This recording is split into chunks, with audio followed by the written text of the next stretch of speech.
Okay. Hi, you guys. I tried this once, and unfortunately, an error occurred. Something went wrong, and so I'm trying it again, and I hope that it's successful this time. You guys,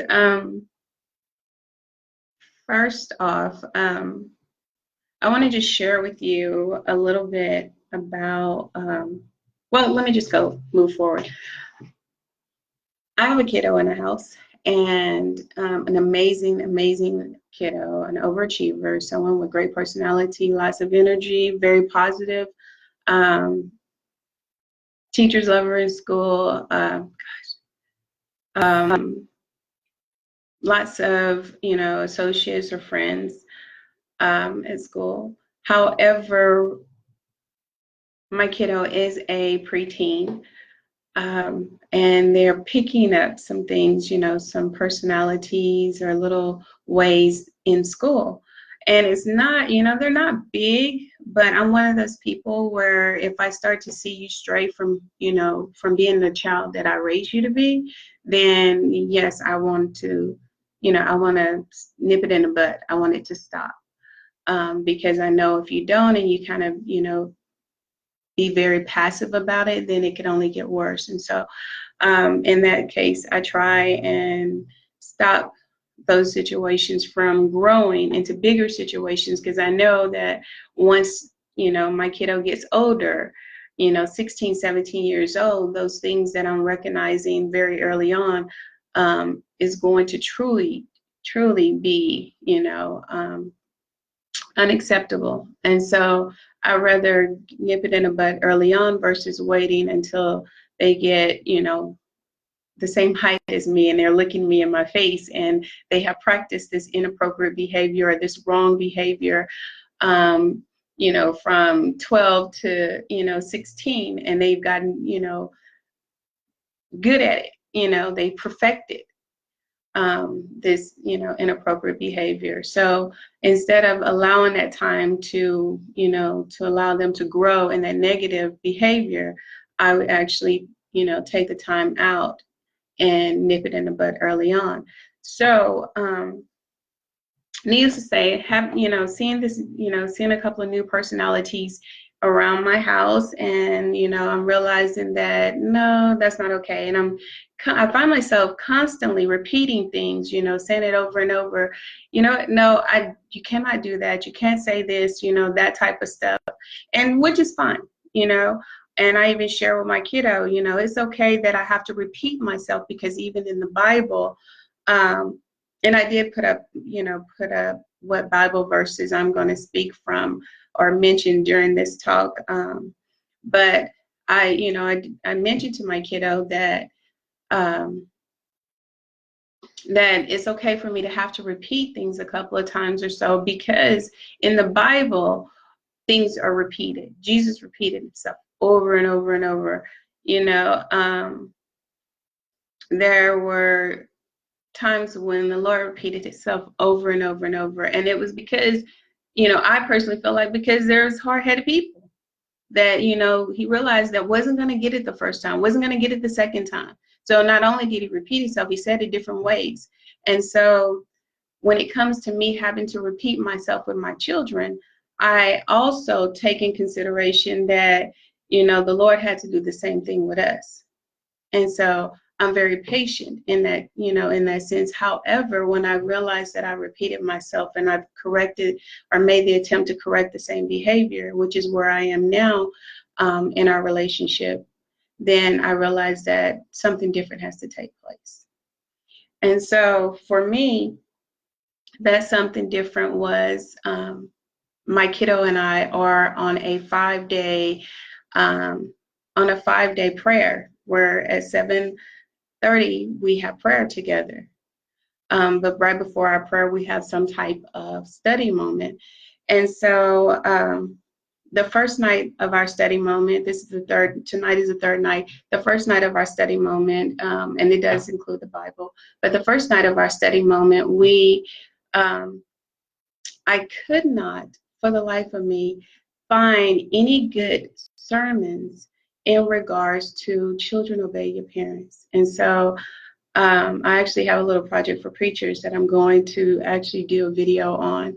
But so because I couldn't find a nice sermon or a child-friendly sermon on children obey your parents, I went and I allowed her to listen to certain music, you know, certain different types of music. Um, we listened to Shirley Caesar. Let me try and see if I wrote them down. Okay, we listened to Shirley Caesar. Don't Drive Your Mama Away. We listened to I Remember Mama by Shirley Caesar. We listened to, there was another Shirley Caesar that we listened to, and we listened to This Song Is for Mama by Boys to Men. And these songs gave her the opportunity to listen to how others felt about their mothers and the unique relationship or what they seen in their mothers. And so once we listened to each one of the songs, I asked her, what did you get from the song? And so she shared with me what she got from the song. And so we talked about it. After we talked about it, I asked her, I think she shared with me some of the reasons why she appreciated me. And then we actually prayed. And during our prayer time, she's required to pray as well out loud. So that I know that she knows how to pray, how to go to the Lord in prayer in regards to her situations. And so that was our first night. Our second night, which was last night, the Lord placed it on my heart to go to love, and it was perfect. It was perfect. When I tell you it was point on, it was point on. And the reason for being is when we started, I asked my daughter, I said, okay, I said, do you know what love is? And she shared with me, remind you, overachiever. Like she's in a pilot program where she had to take a state exam for it and scored the top 98 percentile. And it was to be accepted in an accelerated algebra class where in the 7th grade she'll be getting high school credit. And so she's taken that class, and every quarter this far, she has gotten 100% like overall for her average at report card time. So she's doing amazing. So overachiever. However, listen to this carefully. When I asked her, did she know what love was? She sat there and she said she was in the spelling bee, all that little stuff. She shared with me, she said, yeah. I said, okay, so tell me what love is. And so she sat there for a moment on pause, and then she shared with me, she said, I know what it is, but I don't know how to put it in words. She know what it is, but she don't know how to put it in words. We're talking about an overachiever. We're talking about someone whose lowest grade average per 9 weeks is probably like a 93, 94 overall in her classes. We're talking about someone who gets, majority of the rewards in school. And I'm asking you about love. I'm asking you to define love, and you share with me you know what love is, but you can't put it in words. And it made me like, wow, it was shocking for me to know that my wonderful daughter, who gets nurtured, who gets loved, so much love each and every day, is unable to define love. And so I said, okay, and that just lets me know, the Lord put things on your heart for a reason. And so I share with her, first of all, because I didn't want her to feel like, you're by yourself. So I share with her, I said, well, first of all, so let me share something with you. I remember a time in my life as an adult, when someone came to me and they had asked me they actually shared with me, they told me I didn't love a certain person. And I mean, you'd have to know who this person was. This person was played a major role in my life, in my, raising me as a child. And so I said to that person, I shared with them, I said, How would I know what love is if I was never given love? And so the difference in me and my child is I didn't believe I experienced it growing up, but I know that my baby is getting bukus of it. And as to where I didn't experience it, I didn't know how to give it and I didn't recognize it. And with her, as to where she's experiencing it, it's a concern for me that she doesn't know how to define it, because that means you don't know the ingredients of it. You don't know what is considered to be love. At least that's how I took it. And so we moved on, and what I did was we went into 1 Corinthians 13, 4 through 8. For those of you who don't know, that is where the Bible defines what love is. And I'll just read it since it's really short.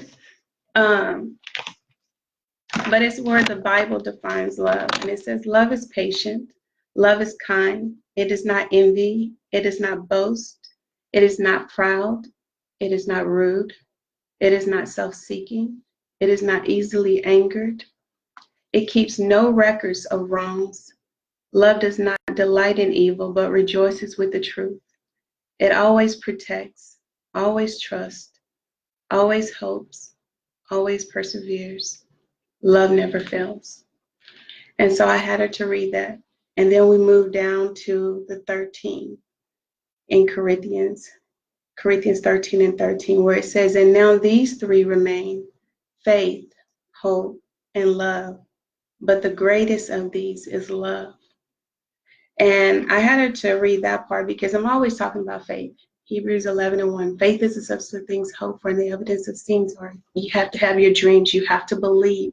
You have to believe. If you can believe, if you can see it, you can achieve it. But it's so important to dream. I always share that with her. So I definitely wanted her to realize that out of all of these three things, faith, hope, and love, that love was the greatest of them all. And so when we went through this, we then looked at every word. Love is patient. And I asked her, so do you know what patience is? And so we went, she shared with me what patience was and gave me an example. And we, boast, envy, all of these things, And so, and the ones in which she had challenges with, I then, I gave my examples to give her an understanding of it. And then I asked her to give me an example, if she understood it, to give me, an example of it. And so from there, after we did that, I asked her then, so now do you understand what love is?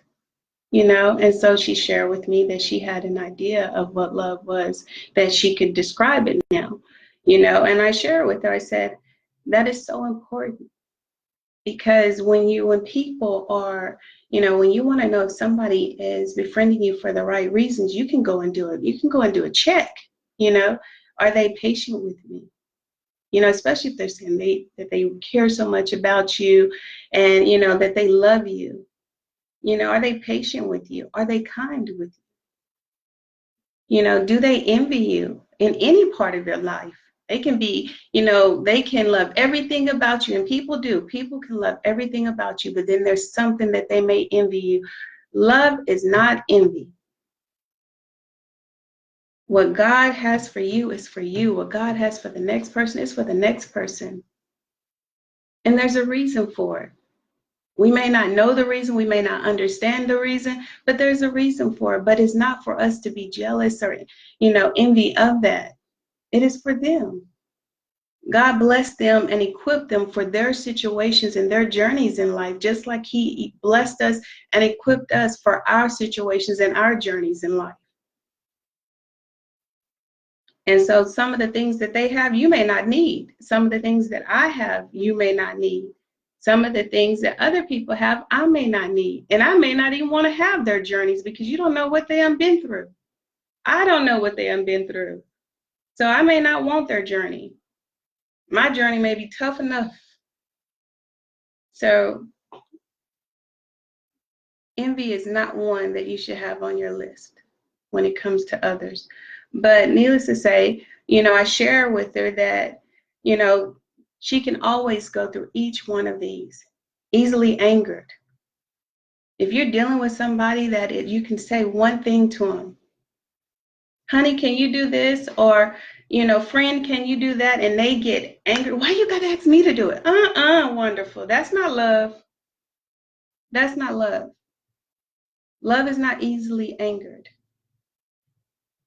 So, like I said, I share with her to go through each one of these, and I gave examples. She gave examples until I knew that she knew the definition for each one of these wonderful ingredients of love.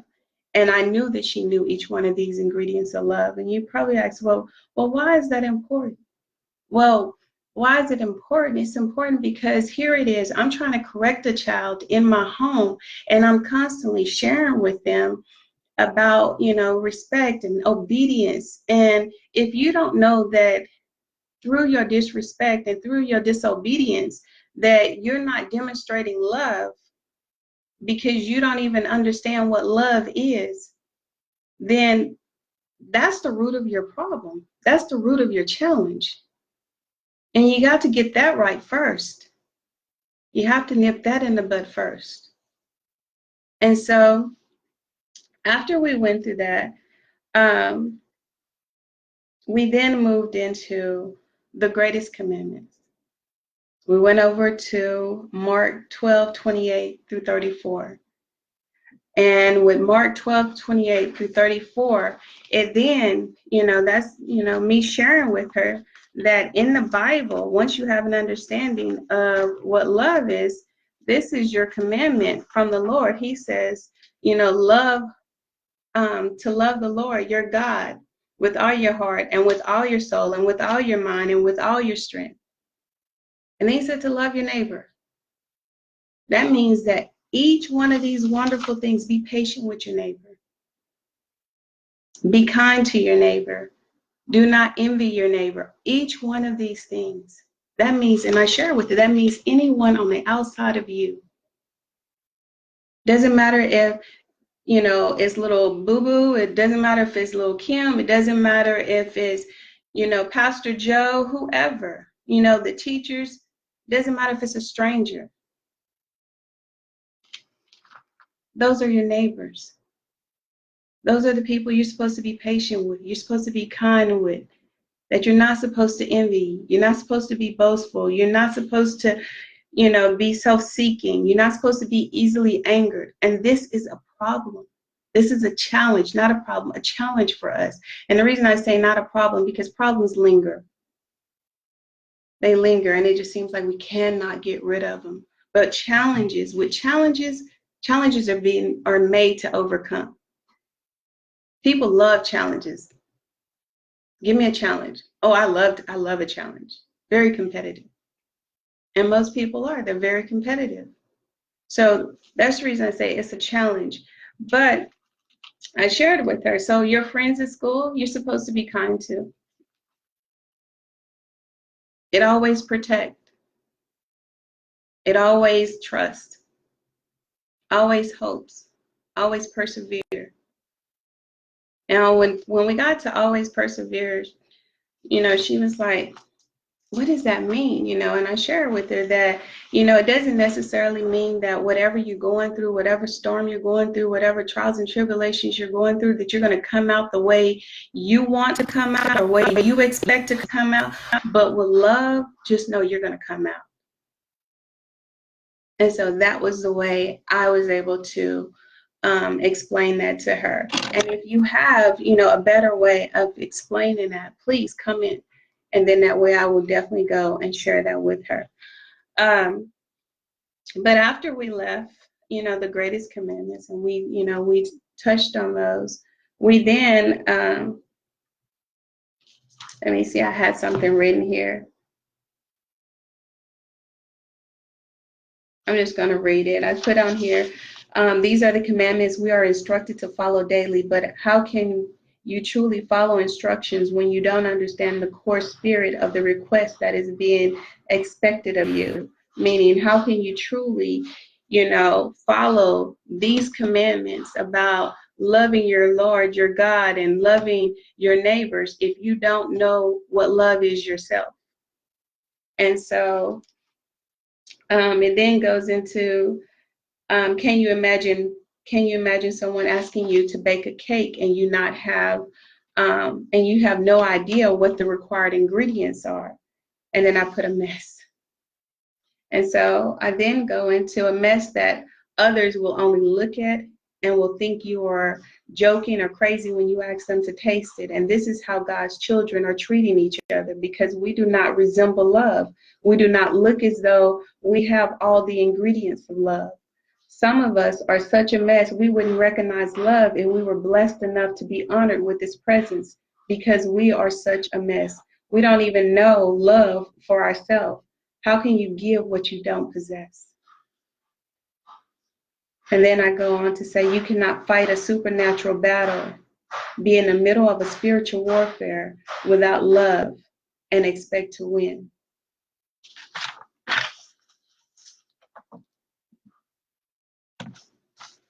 And so from there it went, you must go back and get what's missing. Meaning you must go back and equip yourself with the ingredients of love, with the understanding of love. It says 1 John 4:8, whoever does not love does not know God, because God is love. And that's the reason you can't win that supernatural battle that you're going through, that spiritual warfare, because you don't have love. And if you don't have love, you can't beat that demon. That's a battle you will lose. So it's so important for you to go and get the ingredients that you need. Go and get you some love. God is love. And I am so glad that early on I caught that with my child. Because now my child knows that if she's not patient with me, that she's not showing me love. If she's not being kind to me, she's not showing me love. If she's envy in any way, she's not showing me love.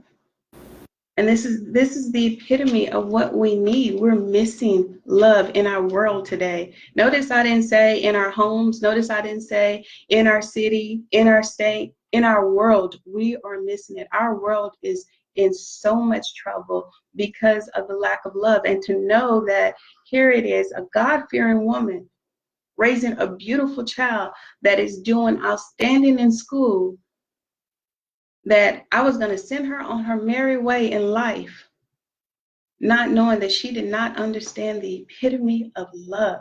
And there are so many people who don't. So this is so important. Ask your children. Ask them if they understand love.